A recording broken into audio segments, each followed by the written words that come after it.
एक इशू के ऊपर बहुत बातचीत चल रही थी मीडिया में और आज तो बहुत ही रौला मचा हुआ है, तो हमने कहा कि ज़रा सी उसके ऊपर कुछ बात कर ली जाए और हकीकत क्या है उसके बारे में कौम को आगाह कर दिया जाए। सबसे पहले तो मैं ये कहूँगा कि ये जो सारा शोर मचा हुआ है कि हमारी बैनुल-अक़वामी कमिटमेंट है और उस बैनुल-अक़वामी कमिटमेंट को पूरा करने के लिए अगर कोई पार्टी कोई तनकीद करती है, आवाज़ उठाती है, तो इसका मतलब जो है वो रियासत पाकिस्तान के ख़िलाफ़ काम कर रही है।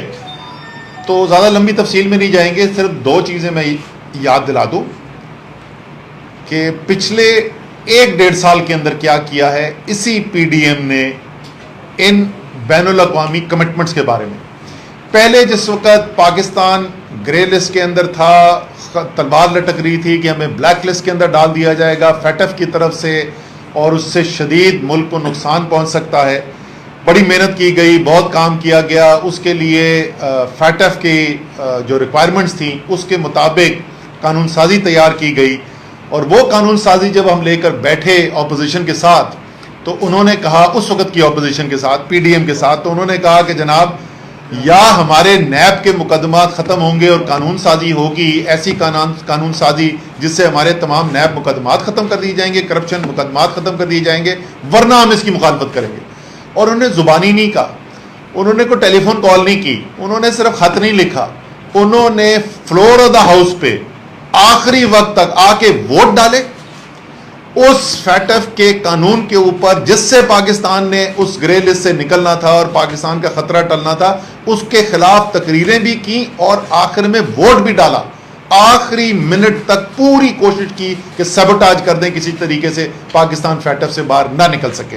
ये है PDM के करतूत। अब आ जाए IMF के एग्रीमेंट। यही IMF का मुआहदा जिसके ऊपर इतना शोर मच रहा है कि बहुत जुल्म हो जाएगा और तबाही हो जाएगी अगर IMF के मायदे से कोई आपने बात आप वफाकी हुकूमत से कर रहे हैं, मैं उस पर आता हूं, लेकिन उसको शायद IMF जो है वो उसकी वजह से परेशान ना हो जाए।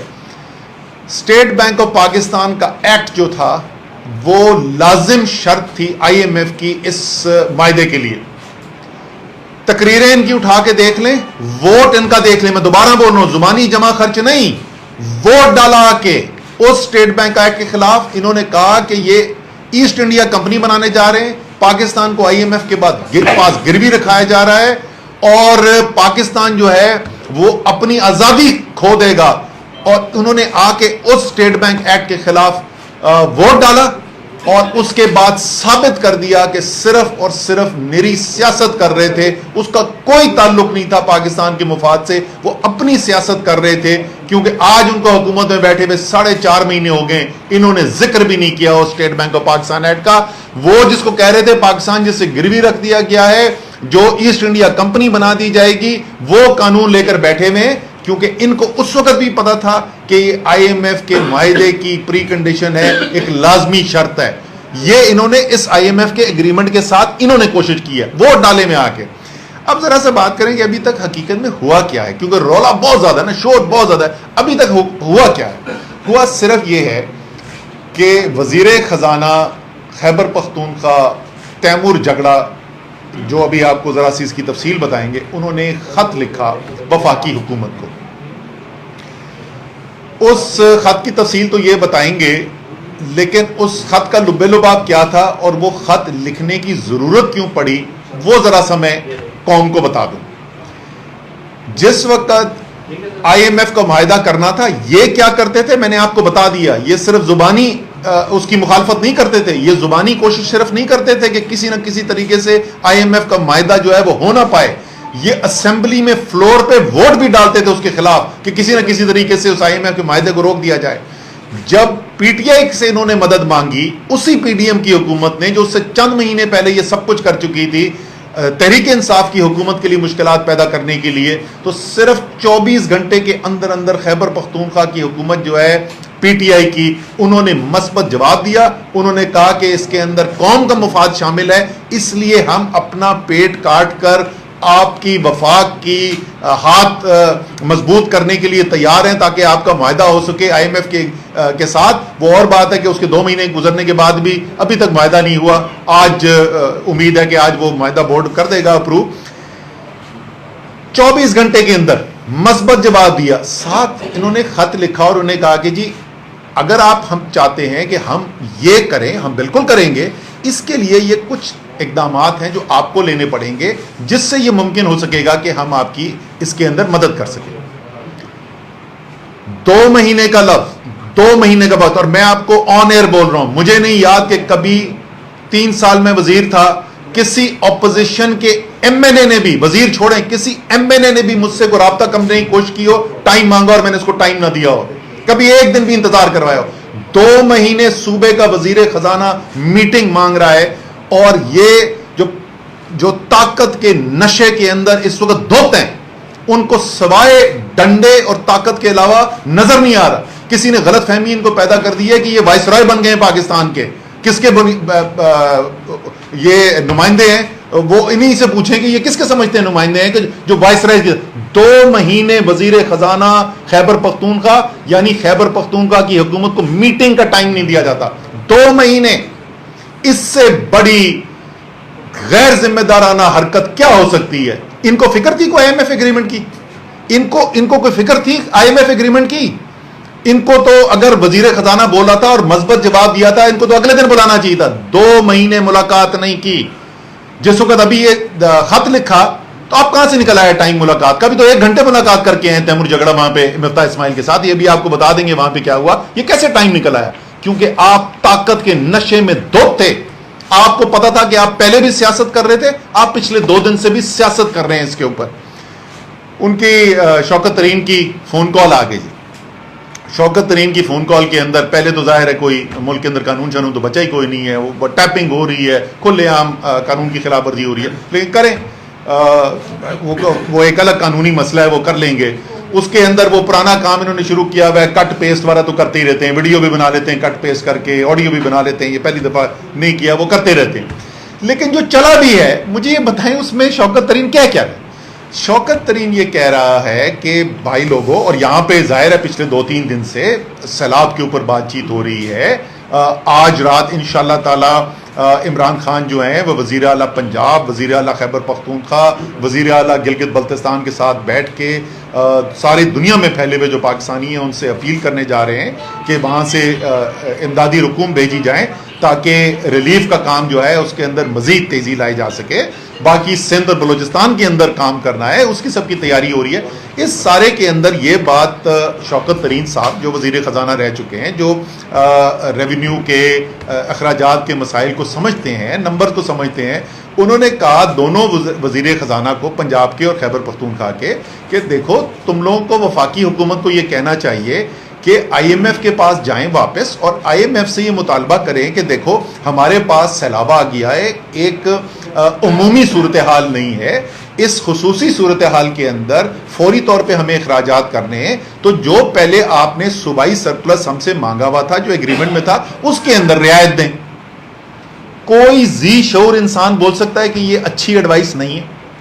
क्या इमरान खान ने जिस वक्त कोविड आया था तो खुद जाती तौर पे IMF के मैनेजिंग डायरेक्टर को फोन कॉल करके पाकिस्तान के लिए यही रियायत नहीं ली थी, फिस्कल स्पेस नहीं ली थी? क्या दुनिया में तमाम ममालिक जो हैं उनके लिए ज्यादा वसाइल पैदा करने के लिए, क्योंकि कोविड की एक आफत आ गई थी, क्या दुनिया के अंदर डेट रिलीफ का प्रोग्राम नहीं लाया गया? क्या ऑर्गेनाइजेशन ऑफ इकोनॉमिक जो डेवलप्ड कंट्रीज हैं उनकी OECD ने क्या कर्ज के अंदर जो है रिस्ट्रक्चरिंग नहीं की थी? क्या ये खराब चीज होती है तो सारी दुनिया क्यों कर रही थी? इसी तरीके से पाकिस्तान के लिए एक नागानी आफत आई है और उसके अंदर मंतक बनता है। इस वक्त वजीर आजम पाकिस्तान क्या कह रहे हैं? सारे पाकिस्तान से, सारी दुनिया से शहबाज शरीफ जो हैं बाहर की मुल्कों से, कुव्वतों से ये कह रहे हैं कि हमारी मदद करें। एक नागहानी आफत आ गई है मुल्क के अंदर, इसके लिए पाकिस्तान को वसाइल की जरूरत है, इसमें हमारी मदद की जाए। मुझे यह बताएं कि अगर आप बाहर की हुकूमतों से पैसा मांग रहे हैं तो आप क्यों नहीं IMF से कहेंगे कि यार सिर्फ हमें इस साल के लिए ये जितना हमें अखराजात करने हैं इसके फ्लड के रिलीफ के लिए, सैलाब के रिलीफ के लिए जो हमें अखराजात करें, उतनी आप हमें गुंजाइश दे दें कि हम अपना पैसा इस्तेमाल कर सकें, हम दूसरों से ना मांगे, हम अपना पैसा इस्तेमाल कर सकें। इसको ऐसे बना दिया जैसे पता नहीं क्या कोई बहुत बड़ा तूफान खड़ा हो गया। जैसे मैं पहले भी कह चुका हूं कि ये 17 जुलाई के बाद से ख़ास तौर पे इनको वाज़े हो चुका है कि ये इमरान खान का मुकाबला सियासी तौर पर कर नहीं सकते। जिस सियासी मैदान के अंदर जाते हैं इनको शिकस्त फाश नज़र आती है। आगे पंजाब के अंदर बुरी तरीके से शिकस्त हुई उनको, कराची का इलेक्शन हुआ, बुरी तरीके से शिकस्त हुई उनको, उसी लिए वो उसके बाद वो लोकल गवर्नमेंट के इलेक्शन से ही भाग गए। अभी आगे इलेक्शंस आ रहे हैं, वहां पर भी नजर आ जाएगा। तो अब ये एक बौखलाई हुई हुकूमत है जो चाह रही है कि किसी ना किसी तरीके से कोई गैर सियासी बुनियाद पे हम कोई मुद्दा खड़ा करके इमरान खान को काबू कर सकें। इमरान खान के साथ पाकिस्तान की कौम खड़ी हो चुकी है और आप जितनी कोशिश करेंगे इमरान खान को दबाने की, वो उतनी ही उनकी मकबूलियत के अंदर इजाफा होता जा रहा है। अब मैं तैमूर से रिक्वेस्ट करूंगा कि दो चीज़ें, एक तो ख़त में इन्होंने लिखा क्या था वो ज़रा सी उसकी तफसील बता दें, और मिफ्ता इस्माइल साहब के साथ जो भी इनकी मीटिंग हुई है उसमें क्या हुआ उसका जिक्र कर दें। बिस्मिल्लाहिर्रहमानिर्रहीम। देखें जी, 26 अगस्त को लिखा था, उससे पहले उसका थोड़ा सा कॉन्टेक्स्ट बयान करना ज़रूरी है। वो शुरू होता है एक्चुअली फाटा के मर्जर से। फाटा का मर्जर हुआ था मई 2018 में, और उस वक्त उनके लोगों से कमिटमेंट की गई थी कि उनको चूँकि 70 साल इग्नोर किया गया, मेन स्ट्रीम में लाने की रिस्पॉन्सिबिलिटी खैबर पख्तूनख्वा को दी जाएगी, और उनकी डेवलपमेंट के लिए, क्योंकि आप एजुकेशन देख लें, हेल्थ देख लें, आप रोड इंफ्रास्ट्रक्चर देख लें, पुलिस वहाँ पे नहीं थी, जुडिशरी वहाँ पे नहीं थी, लोगों का और जो 20 साल में वहाँ पे मिलिटेंसी के अगेंस्ट जंग हुई थी, उनको मेन स्ट्रीम करने के लिए जो है पैसे खर्च करने पड़ते।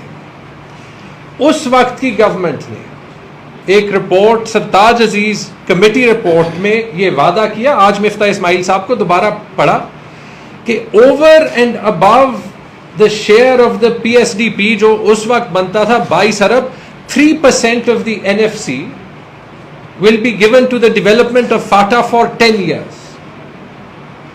वजीर खजाना जब वो मर्जर हुआ, जब ये कमिटमेंट हुई कबायली अजला के लोगों के साथ, और खैबर पख्तूनख्वा को जिस बेसिस पे ये दिया गया, तो वजीर खजाना उस वक्त थे मिफ्ता इस्माइल साहब, आज वो माने भी, ठीक है। उसके बाद हमें जब कबायली अजला मिले तो 3 साल हमने कोशिश की है, और बल्कि सबसे पहले जो वजीर खजाना थे हमारे असद साहब थे, कि इसको बेहतर तरीके में कैसे हल करें, क्योंकि जिन चैलेंजेस में हमें इकोनॉमी मिली थी तो पैसे नहीं थे, लेकिन इसी को लेके हमने एनालाइज किया, और असद साहब ने फिर एक प्लान बनाया कि हमें हर साल जब तक रिसोर्सेज ना आए, जब तक NFC ना हो, उसकी भी कोशिश की। सबसे पहले असद साहब ने बुलाई कि हम उनका बजट ज्यादा करते जाएंगे, और वो हम करते गए। उसके लिए इनसे भी आर्ग्यू करना पड़ता था, असद साहब को भी खत लिखे थे।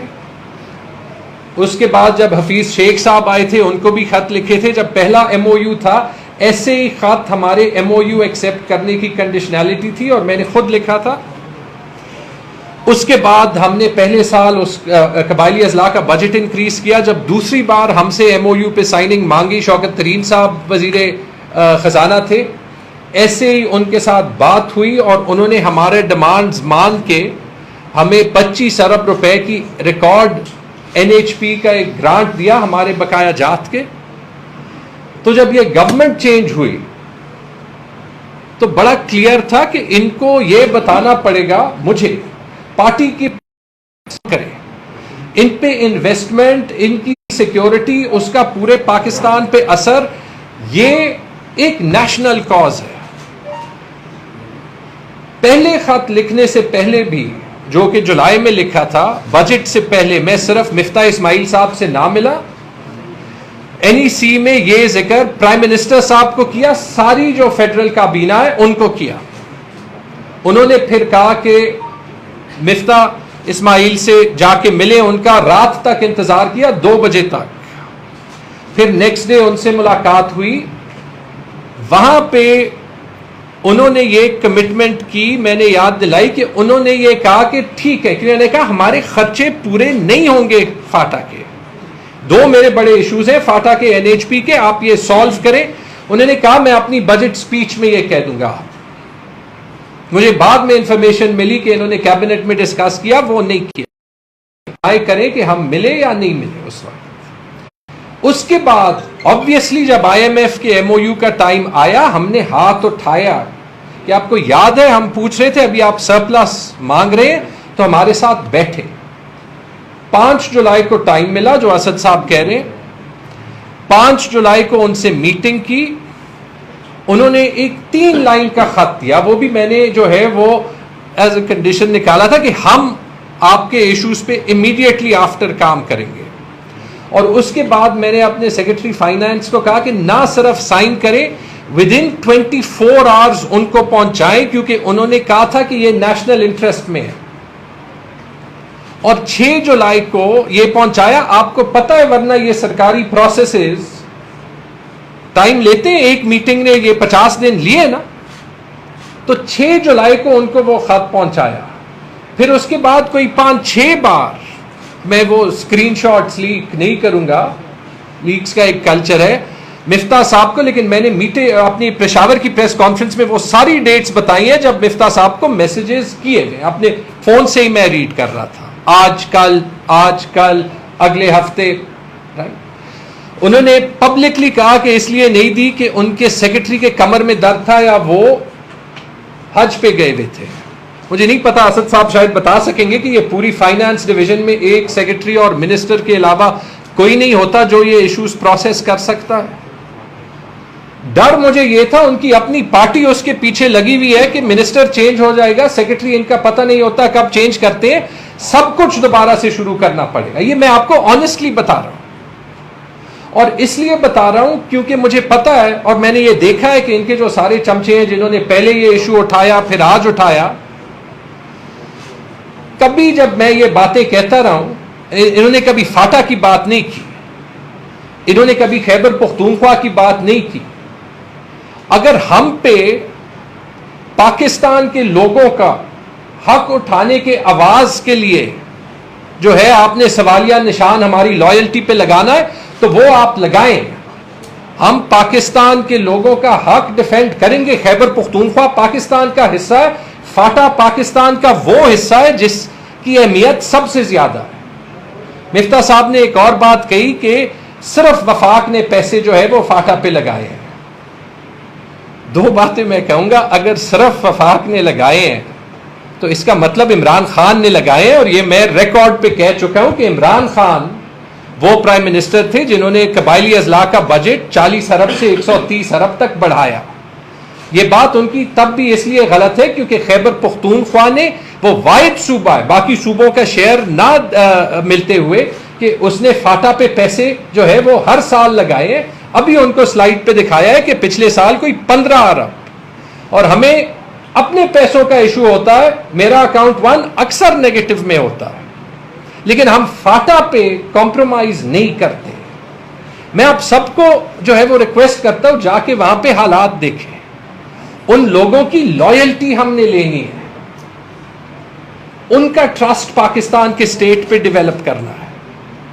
अगर उसके लिए खैबर पख्तूनख्वा की गवर्नमेंट लड़ रही है तो ये कोई बुरी बात है।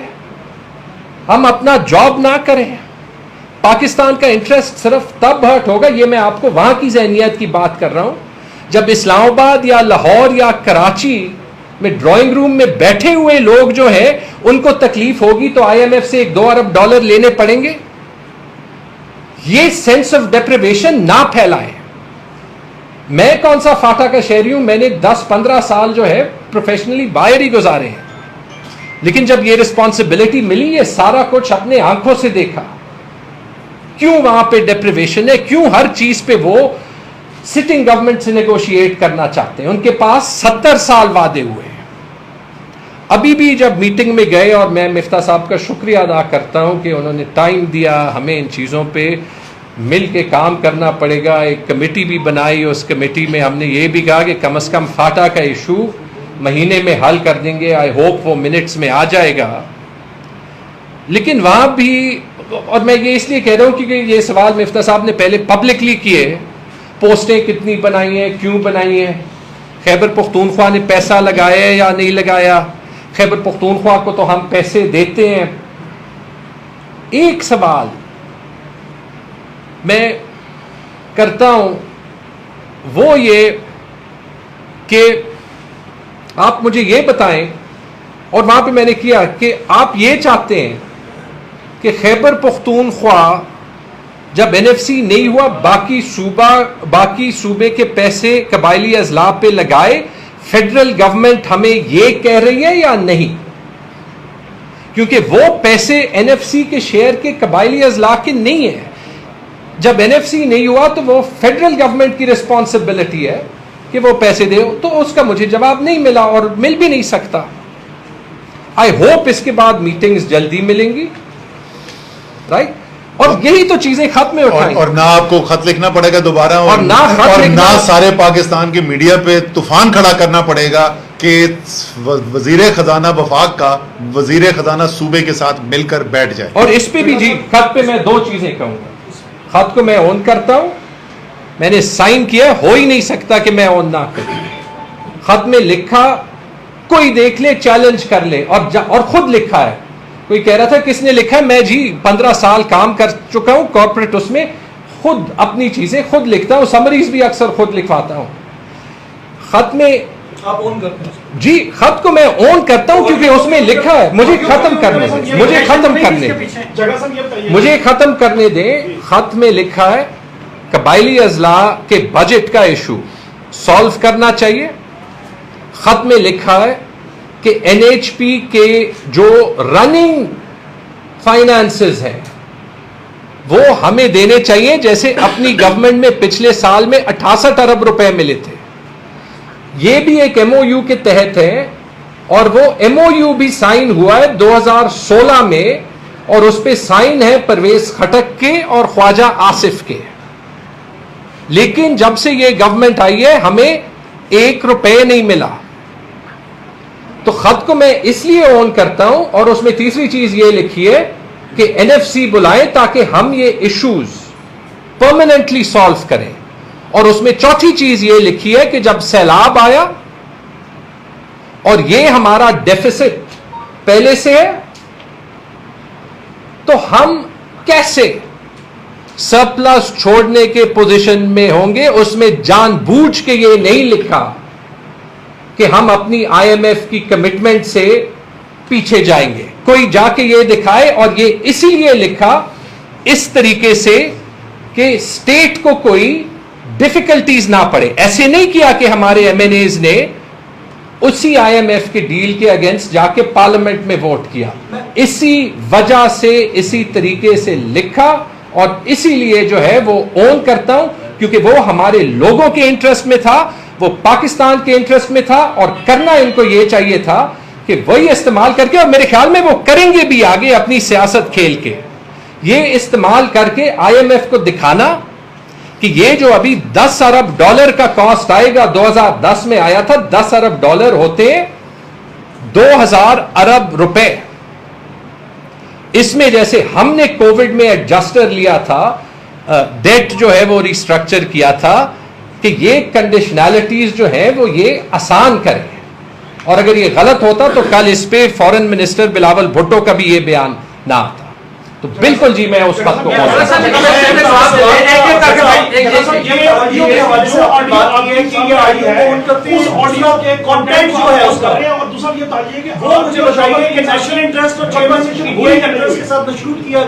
शौकत तरीन साहब के अल्फाज के मुताबिक दोनों एक ही सवाल है। नहीं, सवाल वो भी वही कर रहे हैं, मैं भी वही कर रहा हूँ कि क्या नेशनल इंटरेस्ट, और दूसरा ये जो आईएमएफ के डील की आप बात करें, एक होता बैंक आउट करना और एक होता रीनेगोशिएट करना। There is a difference between it technically. ऐसा साहब भाई, मैं आपको तैमूर ने पहले बता दिया उस खत के, मैं वही बोल रहा हूँ, रियलिटी क्या है? रियलिटी है खत, बाकी रौला है।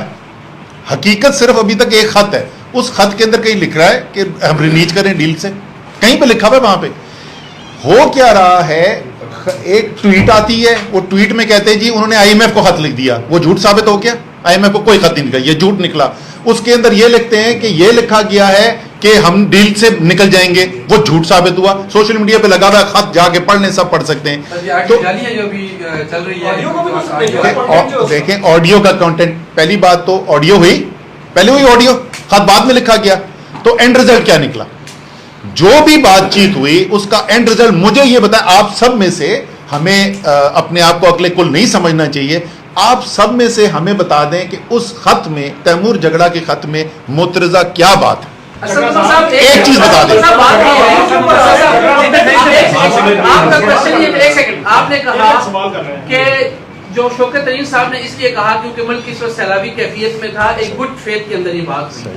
उस ऑडियो के अंदर वेरी क्लियर है क्योंकि हमारे ऊपर केसेस बने, हमें उन्होंने आगे सुने सर, पहले सवाल सुने ना सर, उन्होंने कहा, ऐसा नहीं है ना, मोहसिन लगारी साहब ने कहा, मैं समझ गया सर एक सेकंड सवाल को करने जी, मैं समझ मोहसिन लगारी साहब ने कहा कि जी कोई स्टेट, हम कोई ऐसा, उन्होंने कहा मैं क्वेश्चन कर रहा हूँ कि ऐसे तो नहीं, हम एंटी स्टेट तो नहीं जा रहे, तो उन्होंने कहा जी एंटी स्टेट तो नहीं, हम चेयरमैन के खिलाफ तो नहीं जा सकते, केसेस है ये, उसके अंदर वेरी कॉन्टेक्स्ट वेरी क्लियर है कि क्योंकि उन्होंने आपके ऊपर केसेस बनाए तो इसलिए ऐसा नहीं है, मैंने भी सुना है उसको, जाहिर है उसकी बेहतरीन तशरीह तो शौकत तरीन साहब खुद कर सकते हैं। उनसे उन्होंने पूछा कि यार ये रियासत के खिलाफ तो नहीं है, उन्होंने ये नहीं कहा हाँ ये रियासत के खिलाफ है लेकिन हमने फिर भी करना है, ये उन्होंने नहीं कहा, ठीक है। उन्होंने कहा, सर मैं सुन लेना, उन्होंने कहा कि उन्होंने सवाल पूछा जिस तरीके से अभी मैंने आपको पहले बताया कि यार ये जो पीडीएम कर रहा था ये क्या रियासत के खिलाफ था? जो पीडीएम सिर्फ बातें नहीं कर रहा था, फोन कॉल नहीं कर रहा था, actual floor of the house पे वोट डाल के आईएमएफ की डील को सबोटाज कर रहा था, एक्चुअल असेंबली में वोट डाल के फैटेफ को सबोटाज कर रहा था। क्या ये रियासत के खिलाफ था? ये नहीं था। इसका मतलब, ये सवाल पूछने का मतलब ये नहीं है कि हम कह रहे हैं कि हम रियासत के खिलाफ काम करना चाहते हैं। हकीकत बिल्कुल भी क्या आप भी दोनों जो सूबों के वज़ीर ख़ज़ाना हैं सर उनको इसी तरह डिक्टेट करते हैं या उनसे राब्ता करके उनको ये बताते रहते हैं जो शौकत तरीन साहब ने किया? सर देखें, पहली बात उन्होंने डिक्टेट नहीं किया, आपने ओ भाई मैं वो बोलो ना को उनकी इन लोगों के साथ काम किया, मैं वो फेडरल फाइनेंस मिनिस्टर रह चुके हैं, उनकी वर्किंग रिलेशनशिप है, वो उनको मशवरा देने का पूरा हक बनता है, उसमें क्या खराबी है? शौकत तरीन का मोहसिन लगारी से या तैमूर झगड़ा से फोन पे बात करना और मशवरे देने में कोई गलत बात नहीं है, ठीक है ना। अब मशवरे पे आ जाए ना, अब मशवरे सर सुन लेना, जो खत मैं फिर वही बोलूंगा, मोहसिन लगारी का तो खत ही कोई नहीं है। हकीकत क्या है, मैं बार बार याद दिलाता रहूंगा, हकीकत है सिर्फ एक तैमूर झगड़ा का खत। उस खत के अंदर दो चीजें, तैमूर झगड़ा आपके सामने, सारी कौम के सामने बैठ के ओन कर रहा है उस खत को। तैमूर झगड़ा ने खुद खत को अटैच करके ट्वीट करके कौम के सामने रखा। अगर सुन लेना, अगर तैमूर झगड़ा को लगता कि उस खत में कोई गलत चीज है तो तैमूर झगड़ा खुद तो ना कौम के सामने लेके आता ना, कोई और फिर लीक करता।